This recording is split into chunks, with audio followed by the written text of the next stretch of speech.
Hello, everybody. Welcome to another episode of Audio Signal Podcast. This is the podcast where I like to hear stories and somehow tell stories. It's a story that I tell together with my guest. And today, it's actually quite interesting because when I was reading the bio, I'm like, there are so many stories here that I'm not sure where I want to go. I'm not sure why there isn't a book about your life already, but maybe it will come. Maybe you had to write it yourself as being an author. I'm gonna cut it short. I'm gonna let you introduce yourself, and I'm just gonna say that this is gonna be an interesting conversation when we're gonna talk. Definitely a little bit about technology, probably touched on AI, most definitely talking about storytelling and books. If you're watching the video, you can see two of the latest book that Guy wrote. So, ladies and gentlemen, here's Guy Morris. Welcome to the show. Marco, thank you so much for having me. I'm excited to be here. I am very excited to have you. So I was joking, but I wasn't joking. I mean, your bio, it's a it's already an incredible story. So I'm not gonna ask you to tell me the whole story, or it'll be the entire Uh, episode. I, But in I a didn't really nutshell, think about it too much until I started writing, and I had to do things like write bios and do podcasts, and then I started kind of hearing that same comment. uh, I have had an interesting life. It's yeah. certainly been exciting and adventurous and not boring. I started off as a 13-year-old homeless runaway, and so I wasn't really set up well. But I won't go into all the details, but I was able to go to college. I ended up with multiple degrees, scholarships for building a macroeconomic model that outperformed the Federal Reserve and changed how we do economic modeling. And it led me into a career of technology innovations with Fortune 500 companies and a number of things, writing songs for Disney, doing $8 billion corporate restructurings and mergers and acquisitions and a number of things. Um, for my books, what led me into my books, I was always fascinated with having a balanced brain. I wanted to have the creative side of me to balance out the analytical, anal side of me, so I wouldn't become too one-sided and boring. I used to go to parties and I would talk to guys, and all they could talk about was either sports or work. Those were the only two topics they knew, and I didn't want to be that guy. Um, I got into there was a number of things. Every one of my books requires some spark of inspiration that's typically followed up with years of obsessive research to try and understand that spark better. And you mentioned my two books and the two latest books. All books of my books have won awards, but the two latest deal with. There's three themes in the book series: artificial intelligence, geopolitical corruption, and how that's changing the world, and prophecy. And believe it or not, they tie together relatively well. But the initial spark, one of the initial sparks that came for the AI book, came when I stumbled onto an Associated Press article that was published years and years ago. And the article simply said, it was just one of those little tiny blurbs that you get in the back of a magazine. It wasn't even a full article. It was just like maybe 3 sentences or 4 sentences. And it said that literally said that a program had escaped the Lawrence Livermore laboratories at Sandia. And if the audience knew anything, they should contact either a named FBI agent or a named associate professor at the laboratory. And I cut that article out. I was stunned with what it said. And I thought, my first thought was, this is just a stupid typo. They didn't mean escaped. They meant that the program was lost. They meant the program was stolen or the program malfunctioned. That has to be a typo. But there was something inside my head that said, are you sure? Do you want to be sure? So I spent almost the following year. I cut that article out. I taped it onto my monitor. And every time I had spare time, which wasn't as often as I would have liked, but I would go do research to try and answer two questions. How could a program escape? How would it have to be architected in order to do that? What did that mean, escape? And then why would they design it that way? Well, after I was done, I thought, well, this is a pretty cool story. And I thought, well, I didn't know I was right, but I had a friend who was a film producer. And so we said, well, we talked about it. We thought this was really exciting. We talked about doing pilot scripts for television or a film script for TV. And we ultimately decided, for a number of reasons, that we wanted to produce a short series, webisode series based on this program and the story that we kind of created around the program after it had escaped. And we won a number of awards, about 20, 25 web awards. We were optioned by one of the film studios. And 2 weeks before the option with the studio comes due, 2 FBI agents show up at my door. Uh-oh. Now, they were not happy at all that I had, not only that I had figured out their top secret missing program, but I had the audacity to talk about it online and write about it. But what bothered them more than anything else was my giddy, snarky attitude. I was like, yes, I did it. I figured it out. You guys wouldn't be here if I was wrong. This is so amazing. This is so cool. I'm so glad you're here. Hey, show me those badges again. So after a few minutes of me being giddy, they kind of went a little pale, gave each other a weird look like, what do we do with this guy now? This isn't the response we normally get when we show up at somebody's door. Mm-hmm. And they gave me the "we are not amused" speech, and I went, what are you going to do? You can't bust me for being a smart ass. And then my wife came home, and she pulls me aside, and she gave me the "why are there 2 FBI agents in my dining room" speech, and this better be a good story, buddy. So at that point, that very night, I knew in my head, I said, okay. They actually went to the studio and killed the film deal. So that I lost some money, and I tucked my tail between my legs, and I went to get a real job. I think it was at Oracle at that point. It might have been at startup, but I never forgot that incident. And what stuck with me as much as anything else was I had been implementing technologies into businesses for years. Always thinking in terms of the business application, the commercial application, the operational efficiency or application. I suddenly started to become aware in my own mind as new technologies would come out and as I would see new things developing, how would I be using this technology if I were in a spy organization or the military or the government? How are they using these technologies that we're using in different ways? How are they using it? And that really put me in touch with some of the risks, some of the less commercial applications. And for years after that, I continued to research. So when I retired Microsoft in 2018, it was a pretty clear decision in my mind that what I wanted to do in retirement as my third act career was to become an author and to write about, this is just one incident, but the multiple experiences I've had over the years that I wanted to write about. And so I did. And so my books, now I'm a thriller writer. Most often the industry has compared me to Dan Brown. They've also compared me to Michael Crichton, Robert Ludlum, Irish Johansson. And so, as a thriller writer, I'm not writing the utopia, right? I'm trying to explore what could plausibly go wrong and build that scenario.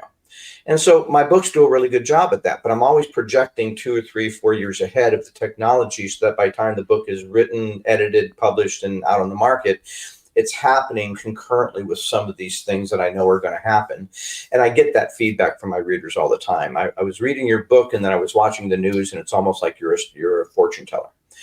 And all right, let me step in. I mean, obviously you can talk, and I could just do an easy podcast where I just let you go for 30 minutes, and I don't have a problem with that. But you said a lot of things actually that sparked my interest, as people know. I love technology and society.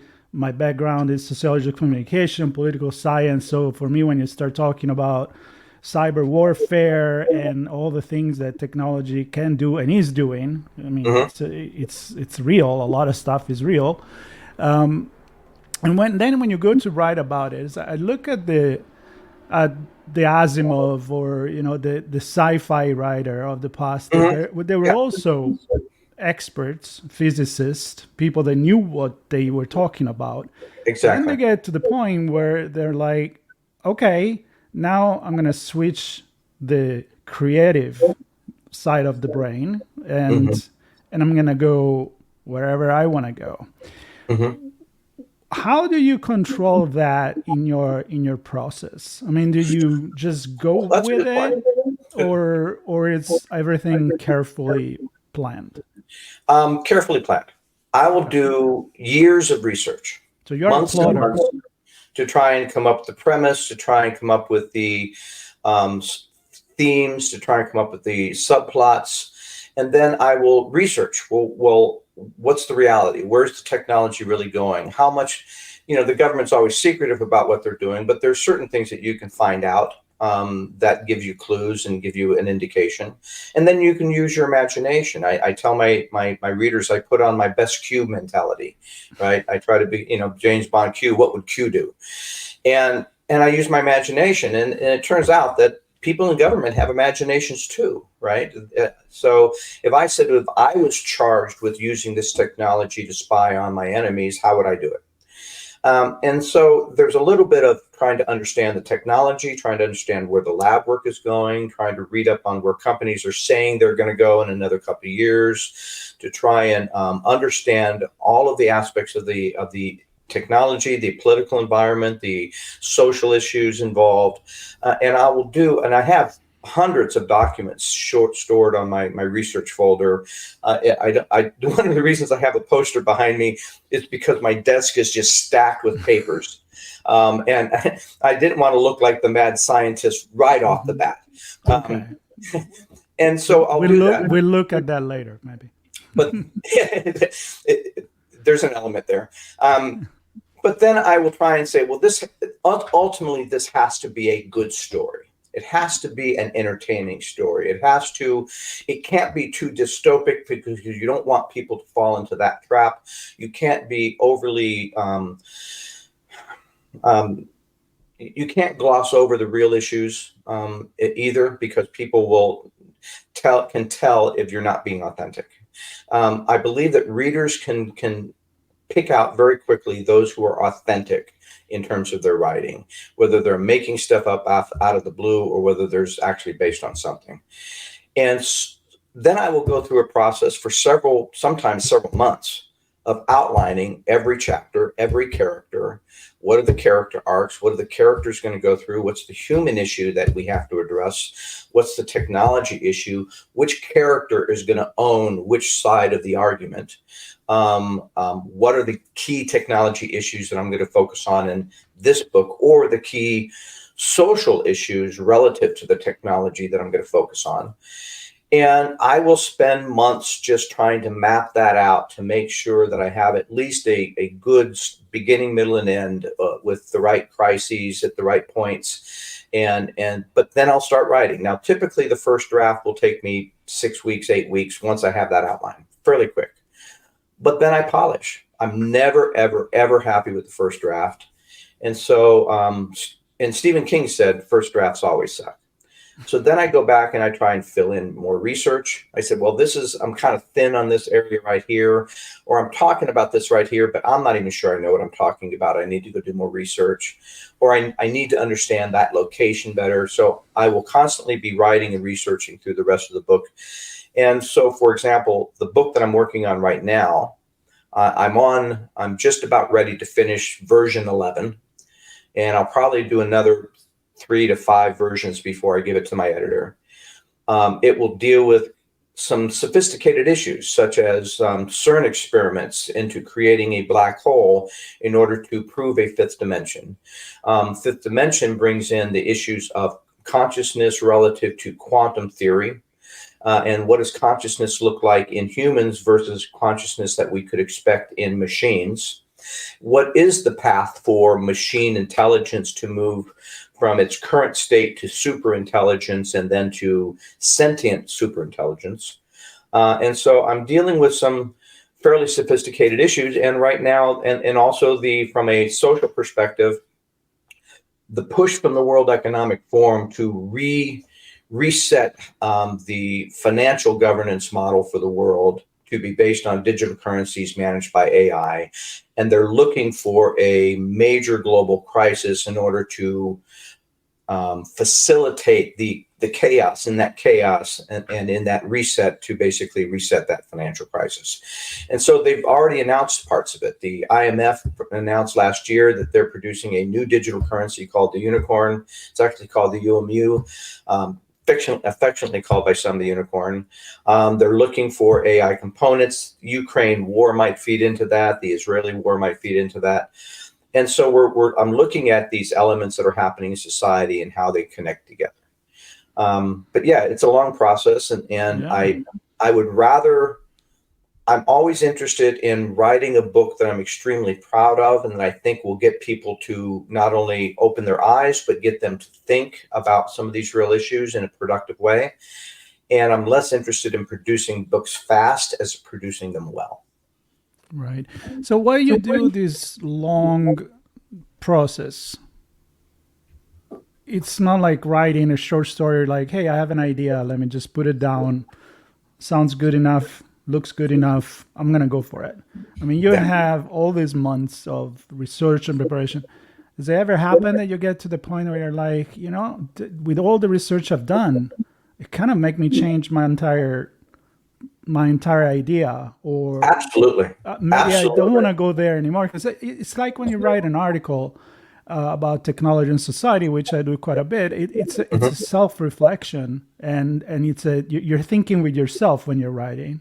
Yeah. And so, like, tell me maybe a couple of times that this happened. I do sometimes have ideas of how I think that the story will go. And then I do more research and find out something I didn't know.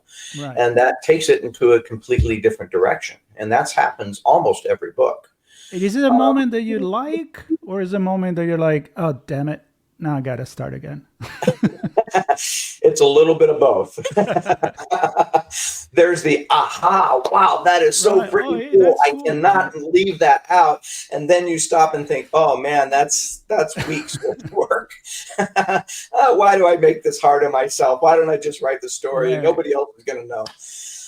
But yeah, that has happened on almost every book.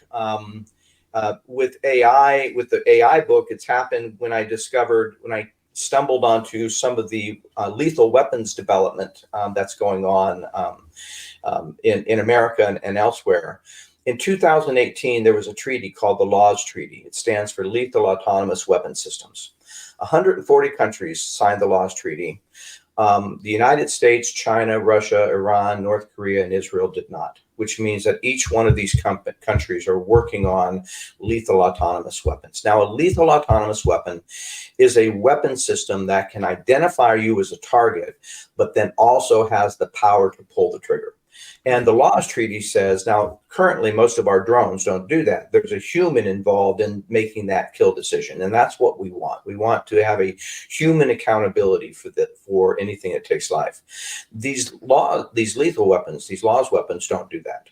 And so there's examples of Israeli sniper AI weapons that basically can kill somebody based on an image profile.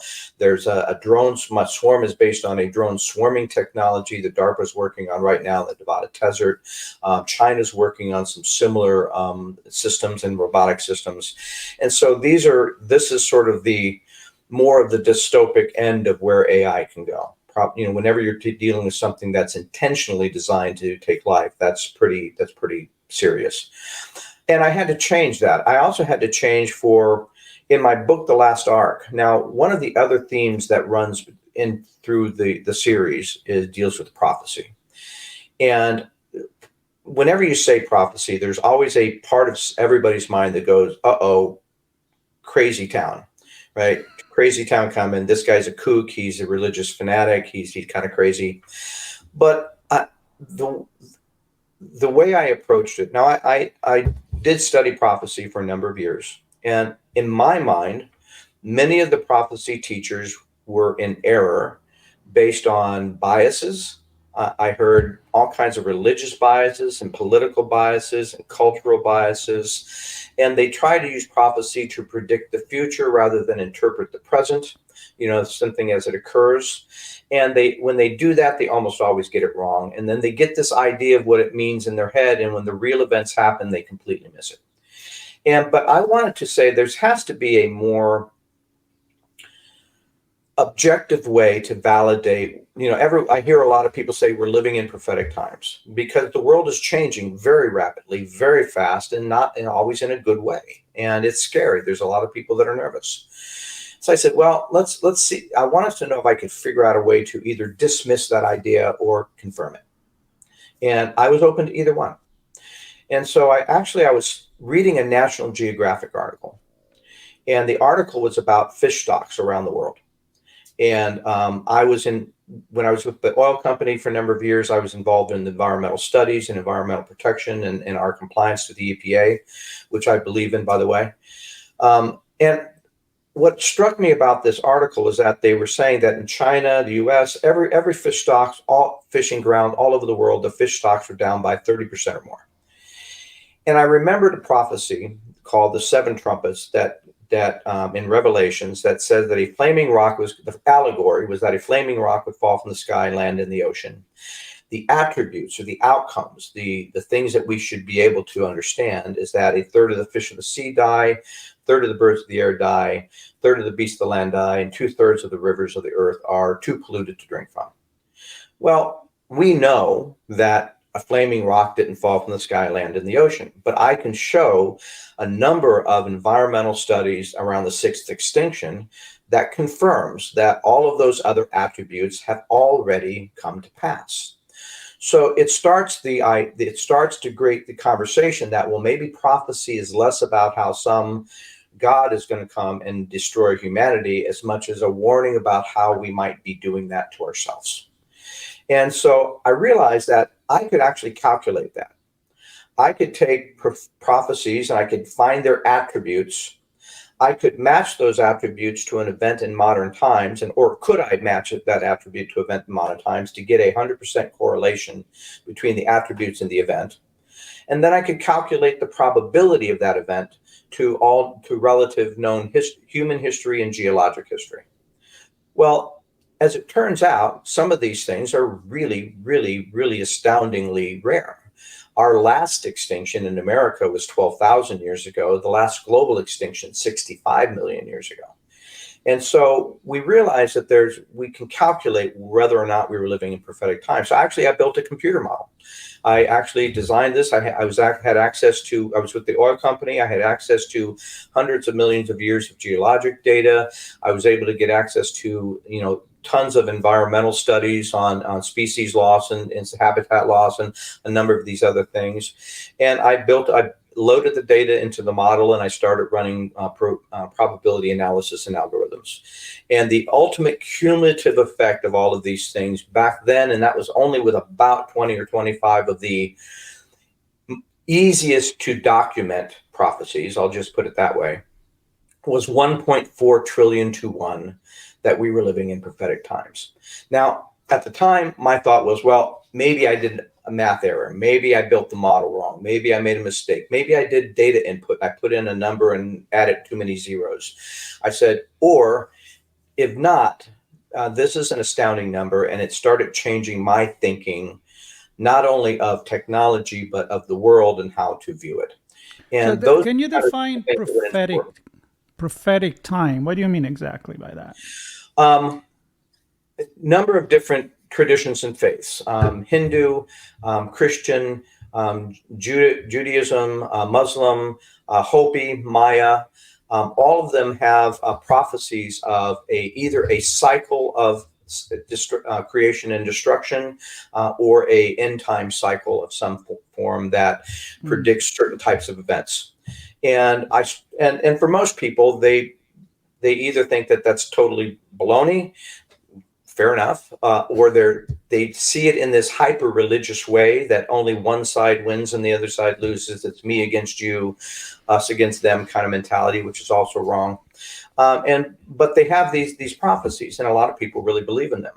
And as I said, I was really trying to validate in my own mind whether it was hokum or whether there was something to it that I needed to pay attention to. Well, the reason, sorry, that I ask you that is because when you're bringing the example of the computer, it makes me think about simulation. Like, you put enough data into a software, as you did, and especially now with AI, you can probably correlate a lot of things. So you're not really predicting the future because you are a shaman or a magician, or you're going to look at the levers of variables, No. right? I mean, I'm trying to my understand the present in a mathematical correlation way. right. It's an understanding of what could the future be based on the knowledge that I have, and based of what's the chance that this is actually going to happen. And obviously now with computers and again AI, we can correlate a lot of things.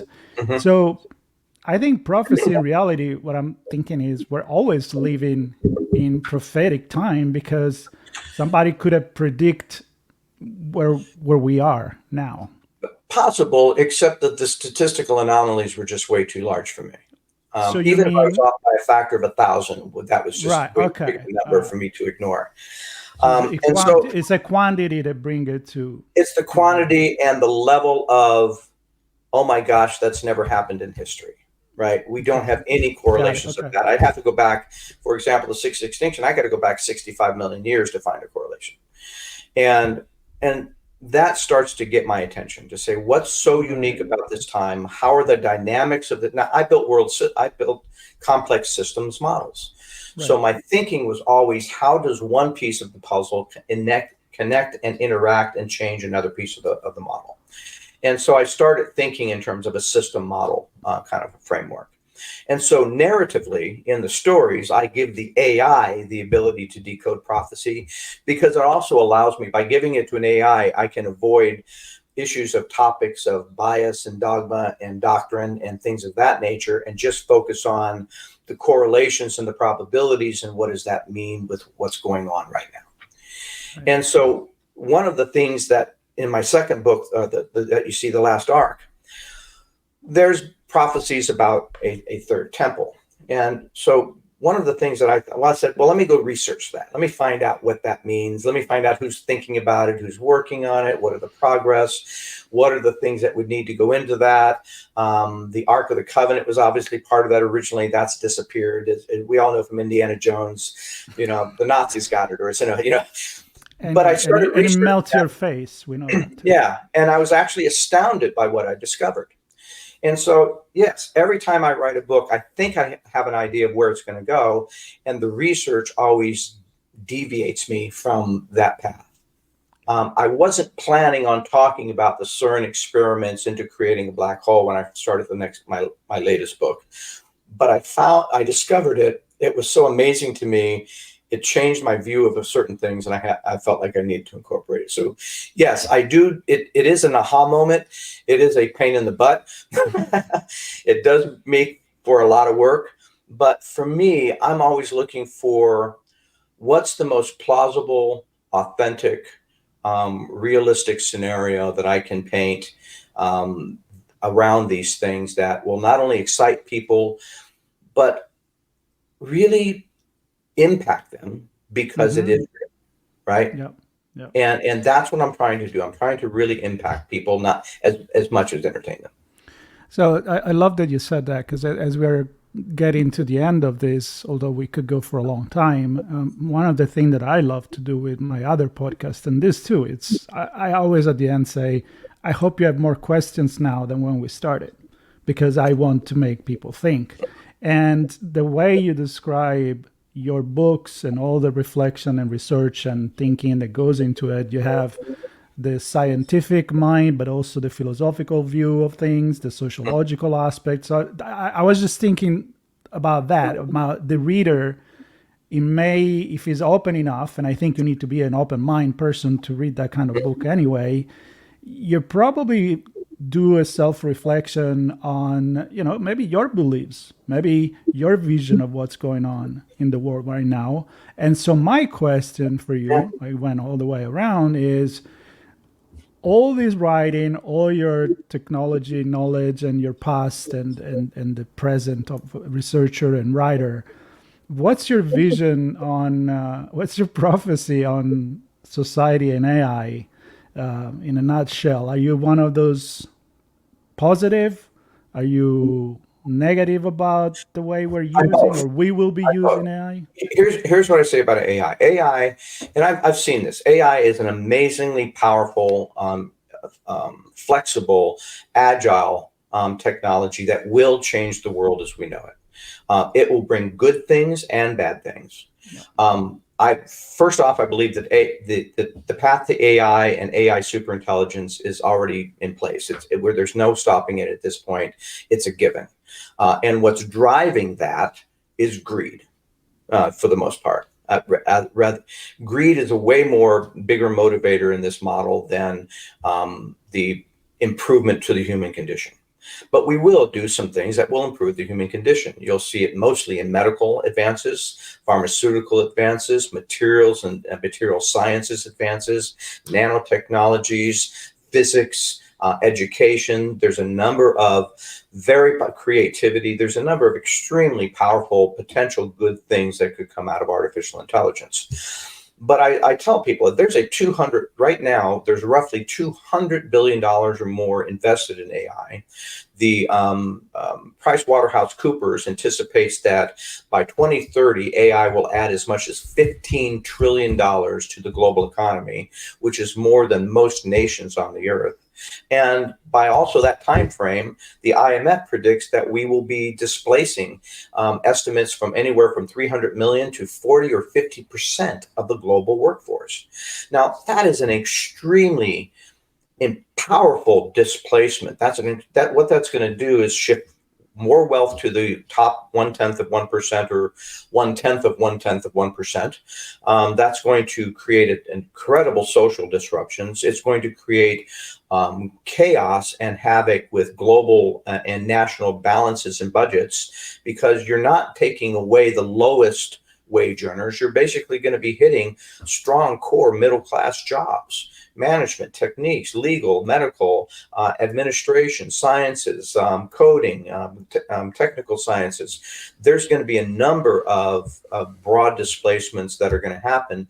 And there's no country on earth that's really prepared for this level of disruption, in part because our debt levels are already so high post-COVID. And we've got these wars going on that aren't looking like they're going to end anytime soon. And that's going to add to the problem as well. So ultimately AI, and if you look at the documents from the World Economic Forum, they're anticipating this to be a world-changing technology in their favor. And so it will do some good things. It will also produce some bad results. And as I mentioned earlier, there's a number of nations that are looking at using this to advance their ability to wage war and do surveillance on civilians, manage social media. This could be used, depending upon how you use the technology, it could be disastrous. So I say it's not the technology, AI is evil. It's not that it's benign, although I explore some of those issues when I talk about what does AI consciousness mean. Mm-hmm. And if AI is learning from patterns, do we really think that an AI has already learned to deceive and lie because we deceive and lie? What are the other patterns of human behavior that AI will emulate? And what happens if we take this extremely world-changing, powerful technology and we put it in the hands of a dictator, a warlord, a crime lord, a drug lord, or a sociopathic billionaire? We all can name probably at least one. We're dealing with a global crisis of humanity. And so it's not that the technology is bad. It's that we already have today, get rid of AI. We already have today the technologies, the human resources, the financial resources to solve every problem, major problem facing the world today, from hunger to housing to water shortages, food shortages, education, employment. We don't. And the reason we don't is because of the cancer of greed, hubris, and pride that has always, and lust for power that has always plagued humanity. And until we can resolve those diseases, the technology won't lead us to a utopia. It might eventually. It could. Mo Gadot, who was the former chief business officer of Google, believes that it could eventually lead to utopia, but it will have to go through a dystopic stage before we can get there. Yeah, and I feel like it's kind of repeating history, but with a much larger repercussion because of a much powerful technology. I'm thinking about the Industrial Revolution. I mean, I always think about that. It brought a lot of positive things, but it also disrupted a lot of situation, and it pretty much put us in the position that we're now with climate change and the way that we do business and the way we do commercialization.